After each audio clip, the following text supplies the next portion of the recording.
Opa! E aí, galera, beleza? Então, nessa aula a gente vai falar sobre as propriedades físicas dos compostos orgânicos. É uma aula longuinha, mas ela é bem simples, bem tranquila. A gente já passou da parte pesada. Aqui tá tranquilo, beleza? Para quem tá vindo agora só para essa aí, meu nome é Luiz Eduardo Leotti. Vamos começar aí lembrando o que é propriedade física. A gente deu uma olhada nisso lá na inorgânica, né? Que é uma característica da matéria, né, que um composto tem. Né? Não é a característica de um átomo, é a característica já de um composto, de uma molécula, podemos dizer assim. Né? Cada composto vai ter essas características de uma forma diferente. O que elas são? A gente sabe elas, né? Tem tabelado, porque isso foi determinado de forma experimental. Mas que a gente consegue, só pela estrutura, a gente consegue comparar como que é um e como que é o outro. Tá? E elas não são alteradas se não tiver alteração na composição. Ela depende da composição dessa... o principal que ela depende é da composição da molécula ali, né, do composto. Só que isso aqui também é uma mentira. Porque tem uma coisa, vocês vão lembrar, quando a gente viu lá para trás algum pouco disso aí, que ela depende de um outro fator. Quase todas vão depender, pelo menos, vai depender de temperatura também. Temperatura influencia. Então vai ser uma função entre como é a molécula e uma função com a temperatura. Mas a gente não vai entrar em tanto detalhe, vai ser mais tranquilo que isso, não se preocupem. Tá? Então, quais são as principais propriedades físicas? São essas aqui: solubilidade, ponto de fusão, ponto de ebulição, densidade, tenacidade e dureza. Aqui, para a aula, vai ser importante para a gente essas três primeiras aqui.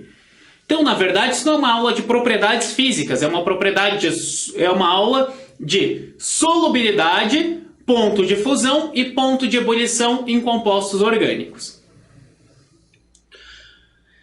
Vamos lá lembrar o que é uma solubilidade, né? Que é a capacidade que um composto tem de se dissolver em outro, né? De se misturar com outro composto e formar uma mistura homogênea.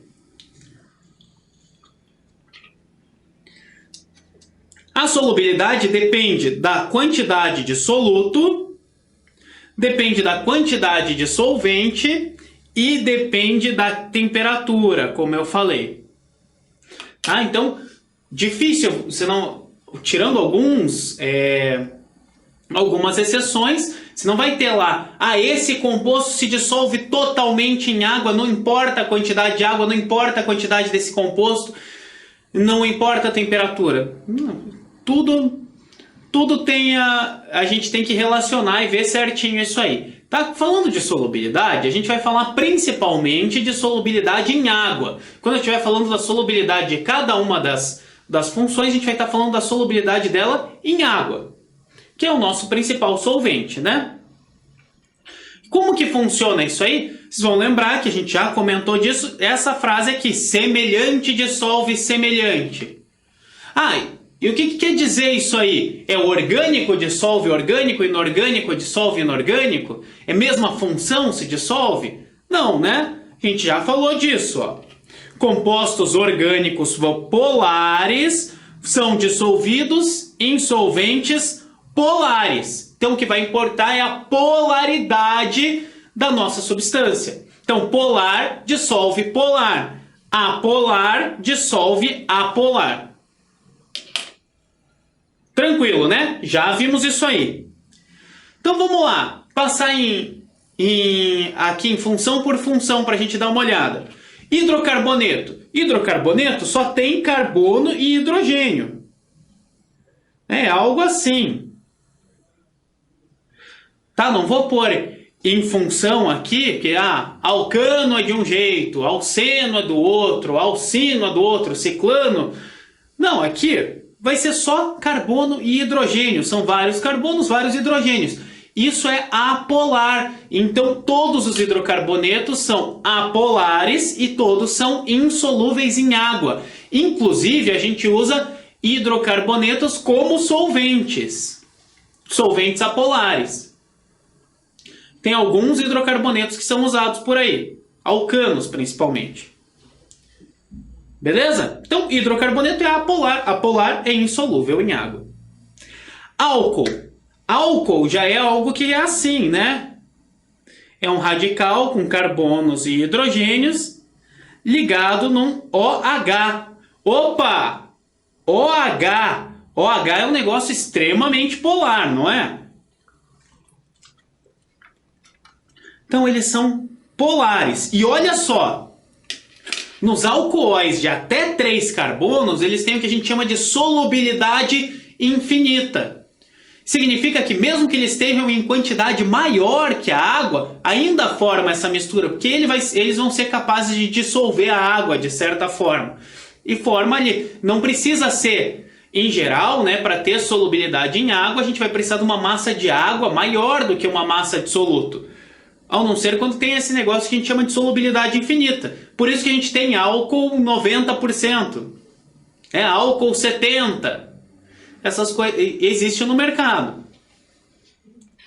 Então, até 3 carbonos, eles têm uma solubilidade infinita. Mas com o aumento da cadeia carbônica, a solubilidade vai diminuindo. Por quê? Porque esse radical aqui de carbono é uma parte apolar. E só o OH é uma parte polar. Então, se você tiver OH e um carbono, é muito polar. OH e 2 carbonos já é um pouquinho menos polar. OH e 3 carbonos, um pouco menos ainda. Quando você chega lá em tipo 20 carbonos, ele não vai ser solúvel, porque é muito maior a parte apolar do que a parte polar. Então, quanto maior a cadeia, ele é menos polar, porque essa cadeia é apolar. Então, e se ele é menos polar, quanto maior a cadeia, menor a solubilidade. Ao contrário disso, a solubilidade vai aumentar se tiver mais hidroxilas. Né? Se for um diol, um triol, um poliol, quanto mais OHs, mais solúvel.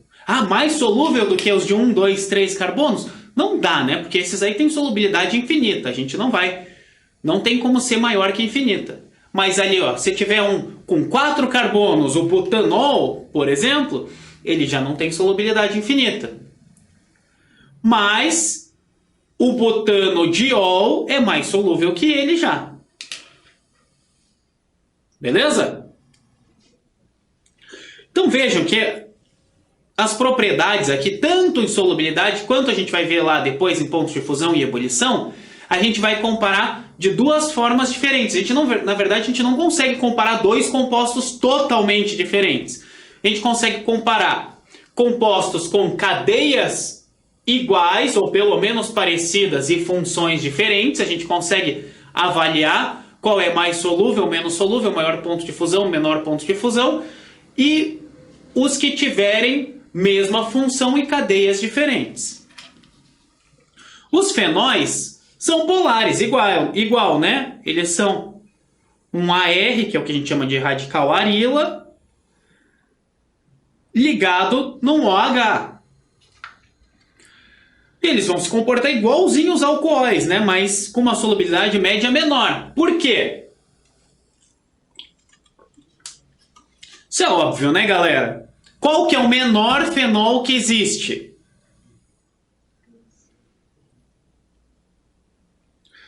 O menor fenol que existe é o fenol. O fenol é um fenol. É engraçado, mas é. Esse é o menor fenol que existe. E nesse fenol tem quantos carbonos? 1, 2, 3, 4, 5, 6. Então o menor que tem já é com 6 carbonos, então ele não vai ter solubilidade infinita, que nem os menores álcoois. Mas, tirando isso, são polares, então eles são solúveis. Quanto maior a cadeia, menor a solubilidade. Quanto maior o número de radicais ali, de grupos funcionais, quanto maior o número de hidroxilas, mais solúvel. Beleza? E a gente tem os éteres. Lembra dos éteres? Que é um oxigênio ligado num radical para um lado e um radical para o outro.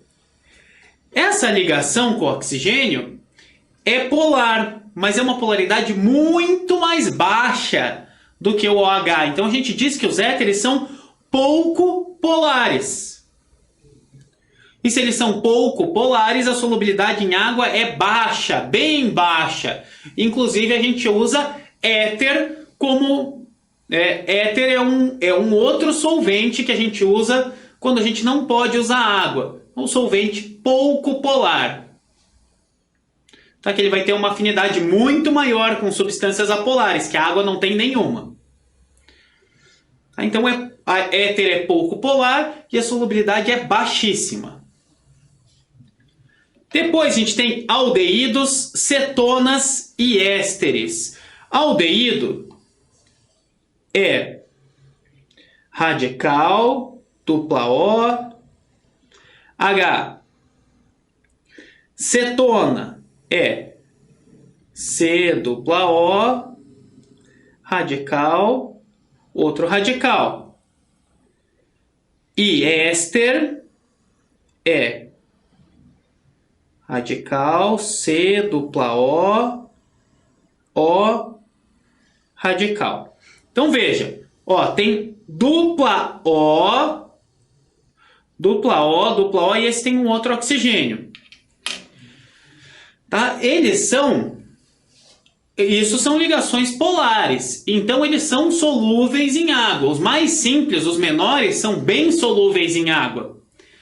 Mas crescendo a cadeia, eles vão perdendo solubilidade. Eles já são bem menos solúveis que os alcoóis e os fenóis, mas são mais solúveis que os éteres.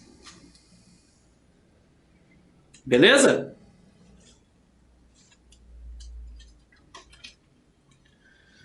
E aqui, os ácidos carboxílicos. Lembra dos ácidos? Dupla O, OH. Então eles têm o OH polar dos álcoois e eles têm o dupla O, que também é polar, ali, que vem ali que nem das cetonas, aldeídos, dos ésteres. Então eles são muito polares. São mais solúveis que os álcoois. Se não me engano, até com 4 carbonos tem solubilidade infinita. E, mais que nem os alcoóis, que nem tudo, a solubilidade diminui com o aumento da cadeia. Como a gente tem substâncias com cadeias bem longas, você vai ter lá ácidos que têm solubilidade muito baixa, mas são aqueles ácidos bem grandes que a gente nem olha neles direito. Mas até o momento, os ácidos são os mais solúveis. Tranquilo? E nós temos os sais de ácidos carboxílicos. Lembra do sal de ácido carboxílico? Um sal é quando você tem um cátion e um ânion, né, vindo de um ácido e de uma base. Então, um ácido carboxílico vai liberar um negócio assim,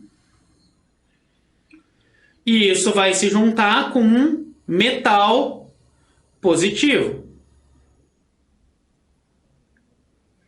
que vai dar algo desse tipo aqui. Isso aqui, ó, é uma ligação iônica. Ligação iônica é muito polar, é mais polar aqui. É o mais polar de todos.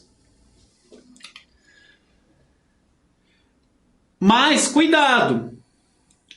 Os sais que forem formados por metais alcalinos ou por amônio, então se for lá da família 1A ou for um sal de amônio, lembra do amônio? NH4+, esses aqui são solúveis em água. Os que forem com metais pesados são insolúveis, pelas propriedades do metal mesmo. Né? Lembra da base que eles vêm de base insolúvel. Tá? Então aqui os sais, se forem de metais alcalinos e amônio, eles são muito solúveis. Se não, eles são bem pouco solúveis ou até insolúveis. E aqui, ó, uma coisinha para a gente ver que sal de cadeia longa a gente chama de sabão. Tá? Então o sabão nada mais é do que um sal que tem lá vários carbonos, assim é ruim de representar,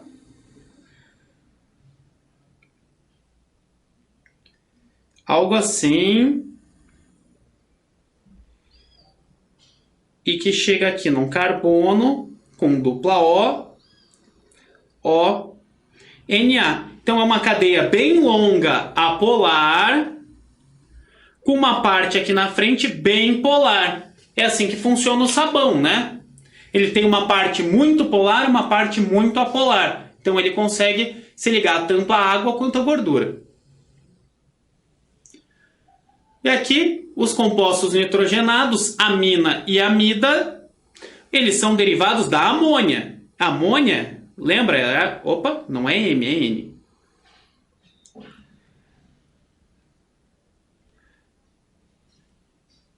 Opa, só um minutinho, que tem um problema aqui.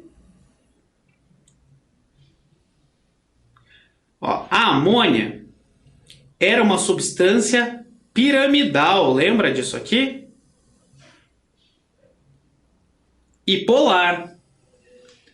Então, se eles são derivados da amônia, que é polar, então elas são substâncias que são, aminas e amidas são polares. Tranquilo? E mesma coisa lá que os alcoóis, né? Cadeias pequenas são bem solúveis em água, quanto maior a cadeia vai perdendo a solubilidade. Então eles estão ali um pouco abaixo dos alcoóis nessa parte de solubilidade. Beleza? Resumo de solubilidade. Hidrocarboneto é totalmente insolúvel. Éter é bem pouco solúvel, porque é bem pouco polar. E agora a gente vai relembrar um pouco, que vai ser mais importante para a próxima parte aqui, de forças intermoleculares que mantêm as substâncias juntas. Se você tem uma substância apolar, ela é mantida por dipolo induzido, ou força de Van der Waals, ou forças de London, tudo a mesma coisa. Que são interações bem fracas entre as moléculas. Se você tiver uma substância polar, você vai ter ou o mais comum é dipolo-dipolo, né, que é uma polaridade na ligação. Ou você pode ter pontes de hidrogênio, ou ligações de hidrogênio, que é quando você tem H ligado a F, O ou N, os elementos mais eletronegativos. Aqui você tem uma ligação mais forte ainda. E mais forte ainda você tem a ligação iônica. Né? Uma interação iônica ali. Então os hidrocarbonetos são insolúveis, os éteres são pouco solúveis. E as substâncias que tenham momento dipolo é que você tem uma ligação polar. É um dipolo-dipolo que a gente pode chamar. Tá? Se ela só tiver uma ligação polar, mas não tiver ponte de hidrogênio ou ligação de hidrogênio, elas são pouco solúveis. São solúveis se forem pequenas, maiores já são insolúveis. Os compostos com pontes de hidrogênio ou ligação iônica são mais solúveis. E quanto maior a cadeia, vai perdendo solubilidade. Não importa que você tenha ponte de hidrogênio. Me faltou por aí, quanto maior a polaridade, maior número de grupos funcionais, mais solúvel vai ser. Beleza? Vamos entrar aí em ponto de fusão e ponto de ebulição, que a gente vai falar dos dois juntos, porque eles variam juntos. Porque basicamente eles são a mesma coisa, entre aspas, tá? Fusão é a passagem do estado sólido para o estado líquido. A gente já viu isso. E ebulição é a passagem do estado líquido para o estado gasoso. Lembra lá o estado sólido, que as moléculas estão bem unidas ali, muito bem unidas e bem organizadas. Daí o líquido, elas começam a se soltar, as forças intermoleculares estão bem mais fracas, ela começa a andar uma por cima da outra, tem mais movimento. Por isso que a forma não é fixa. E no gasoso, ela rompe essas ligações e está 100% livre por aí.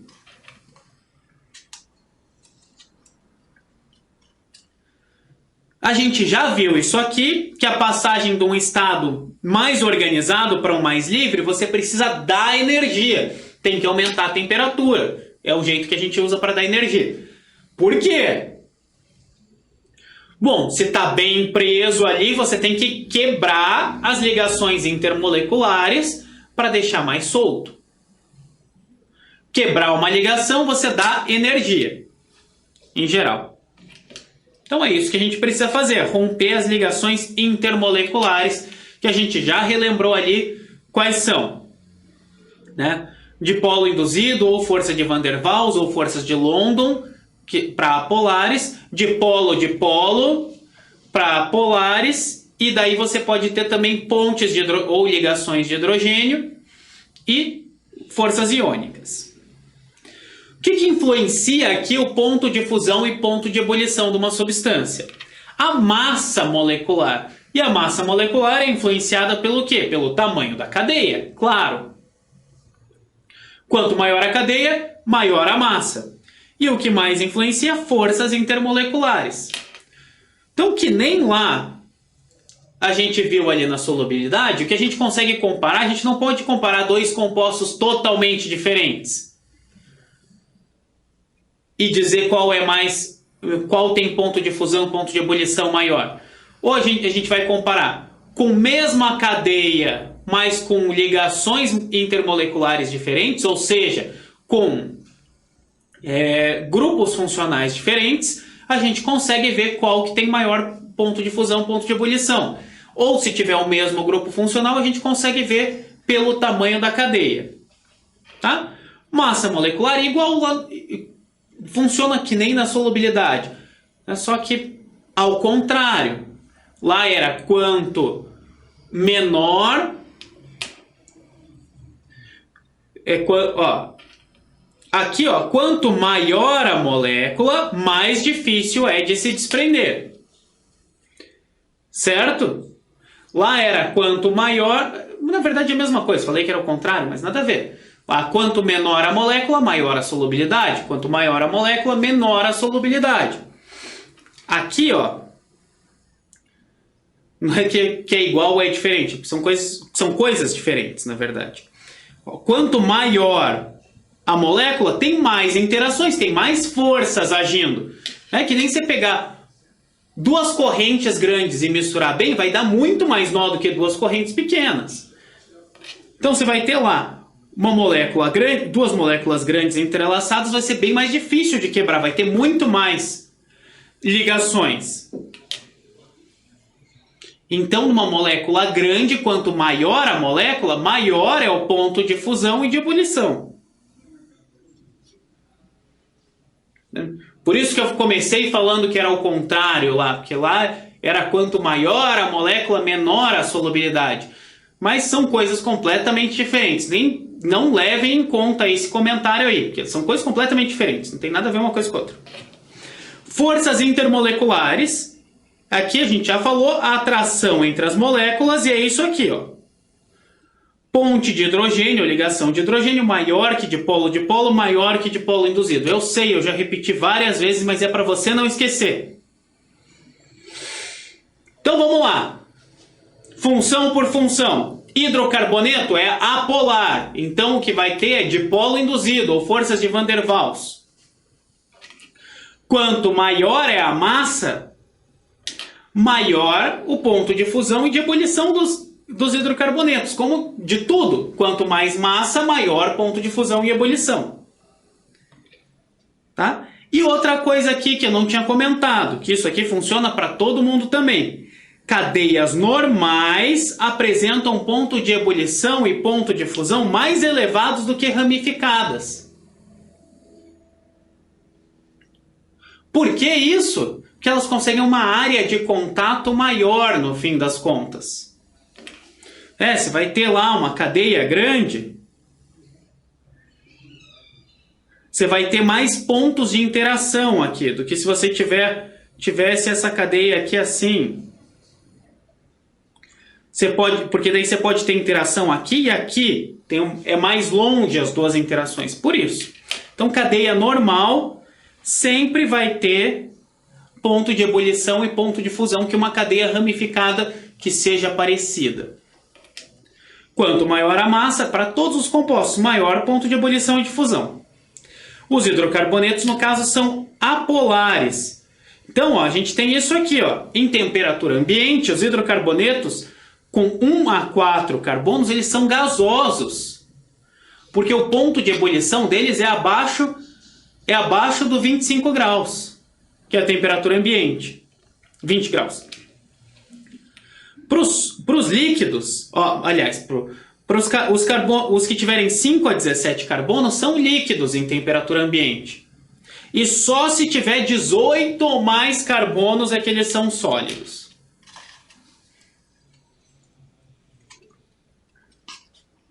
Para ser sólido, significa que o ponto de fusão deles é acima da temperatura ambiente. Então, quanto maior, maior ponto de fusão e de ebulição. Os haletos. Lembra dos haletos? R ligado a um halogênio, radical ligado a um halogênio. São polares, e isso aqui, ó, é uma ligação de polo, vai ter uma interação de polo, porque isso é uma ligação polar. Então, o ponto de ebulição e de fusão deles, em geral, são bem maiores do que o dos hidrocarbonetos, que sejam parecidos. E, obviamente, quanto mais halogênios a gente tiver, se tiver 3 cloros, ele tem um ponto de ebulição e de fusão maior do que o que só tem um cloro. Porque ele vai ter uma polaridade maior, vai ter mais forças intermoleculares agindo. Tá? A gente não precisa decorar isso aqui. Quais são os gasosos, quais são os líquidos, quais são os sólidos. Eu nem vou falar disso para todos os compostos, não. Tá? Então, os haletos aqui já tem um ponto de ebulição e de fusão bem maior. Alcoóis e fenóis, eles são polares, né? Tem OH. Opa! OH tem hidrogênio ligado em oxigênio. Isso aqui é ligação de hidrogênio, é ponte de hidrogênio, está mostrando que tem. Então, o ponto de ebulição e de fusão são ainda mais elevados que dos haletos. E, obviamente, quanto mais hidroxilas, maior ponto de ebulição e de fusão. Essas aqui, para os alcoóis e os fenóis, eles são líquidos em temperatura ambiente já. E, né, mas metanol é mais volátil. Mas, mesmo assim, eles são líquidos em temperatura ambiente. E vai crescendo ali o número de carbonos, vão ser sólidos. E não precisa de muitos carbonos para eles serem sólidos em temperatura ambiente, não. Ácidos carboxílicos. Eles têm ponto de fusão e ebulição maior ainda do que dos alcoóis e fenóis, porque eles têm as ligações de hidrogênio no OH, mas eles são mais polares, porque eles ainda têm um dupla O junto. Então eles têm um ponto de ebulição e de fusão mais alto. Então, a partir já de 4 carbonos, eles são sólidos, se eu não me engano. Tá? Não vai ter nenhum que é gasoso em temperatura ambiente. Sal de ácido. Sal de ácido carboxílico, sais em geral, a gente já viu que são sólidos, porque tem ligação iônica. E são bem polares. Ligação iônica é a mais polar ainda do que ponte de hidrogênio. Não é que é mais polar do que uma ligação covalente polar. Então vai ter uma força intermolecular iônica que é a mais forte do que a de hidrogênio até. Ponto de ebulição e fusão são elevados e normalmente são sólidos. Já os éteres, eles têm uma ligação de polo, mas eles são bem pouco polares. Então, ponto de fusão e ebulição são bem mais baixos que todos os outros compostos e já bem perto dos hidrocarbonetos. É um pouco mais alto o ponto de fusão e ebulição do que dos hidrocarbonetos, mas abaixo de todo o resto que a gente falou. Daí a gente tem aldeídos, cetona e éster, que são polares, vai ter forças de polo, né? Que eles vão ter o dupla O, mas não tem hidrogênio ligado nesse oxigênio, então não tem ligação de hidrogênio. Vai ter de polo. Ponto de fusão e de ebulição deles são mais altos do que o dos hidrocarbonetos e dos éteres, que são bem mais baixos lá. Mas ainda assim estão abaixo dos alcoóis e dos fenóis, que ainda estão abaixo dos ácidos, estão abaixo dos sais. Aminas. As aminas são polares, né? A gente já viu lá. Vem do NH3, que é polar. E olha, tem ligações de hidrogênio. Opa! Cuidado! Exceto aminas terciárias. Por quê? Bom, aminas vem do NH3. Uma amina primária, a gente substituiu um hidrogênio por um radical.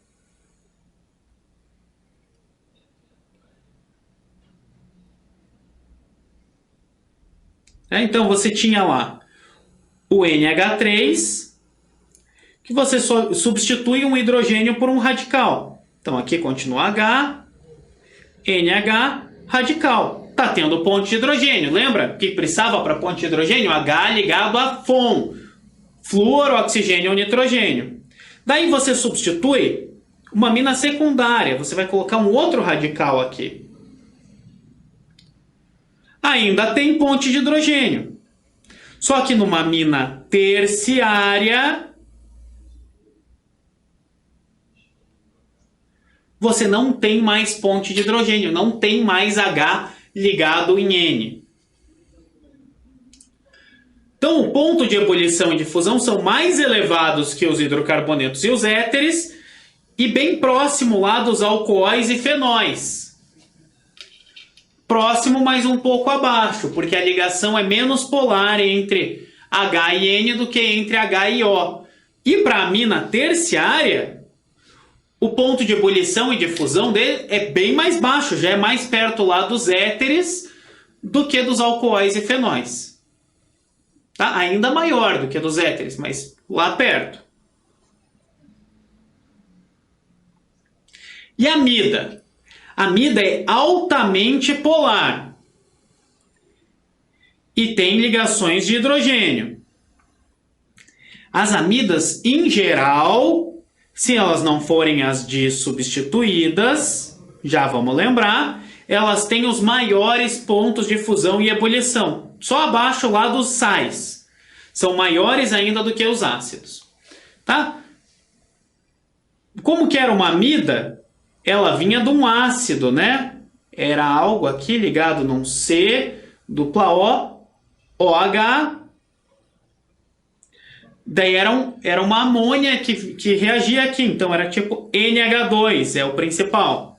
Então você tem ponte de hidrogênio, você tem uma ligação entre O e N, e você tem aqui mais um O. Então tem um monte de ligações. De ligações polares. Se ela for dissubstituída, significa que você substituiu os dois Hs por outros radicais ou outros ácidos, outra coisa aí. Então, para ela ter esse ponto de ebulição e de fusão mais elevado de todos, ela não pode ser a dissubstituída, para ela ainda conservar essa ligação de hidrogênio. Beleza? Resuminho, quanto maior a cadeia, maior ponto de ebulição e de fusão. Ligações de hidrogênio vão ser maiores que de polo, que é maior que de polo induzido. Quanto mais coisas polares tiver aí, quanto maior a polaridade, vai aumentar, em geral, o ponto de ebulição e de fusão. Tá? E se tiver ainda forças iônicas, são maiores ainda. Beleza, galera? Longo, né? Bastante coisa aqui para a gente ver, mas em geral a gente só ficou se repetindo, né? Tanto lá para solubilidade tem uma regrinha, para ponto de ebulição e ponto de fusão tem outra aqui. Vai depender, basicamente as duas coisas dependem de polaridade e de cadeia. Só ver aí certinho, não se confundir o que é o que. Ah, como que fica mais solúvel? Se ficar mais polar. Se tiver uma cadeia menor. Como que aumenta o ponto de ebulição e de fusão? Numa cadeia maior tem um ponto de ebulição e de fusão maior. E quanto mais polar, desde que tenha pontos de hidrogênio. Tá? Tranquilo, né? No fim das contas, conteúdo bem tranquilo esse aqui. Então é isso aí, galera. Vai estudando, pega o material no site, vai lá, dá uma olhada nas outras aulas. Isso aqui é bem importante, aquelas aulas lá de trás que a gente começa a falar de polaridade. Bem importante ter isso bem forte na cabeça, que essa aula fica moleza. Beleza? Então é isso aí, galera. Obrigado pela atenção. Tá acabando aqui a química orgânica, mas a gente ainda tem os exercícios para resolver também. Beleza? Valeu aí e até a próxima. Fui!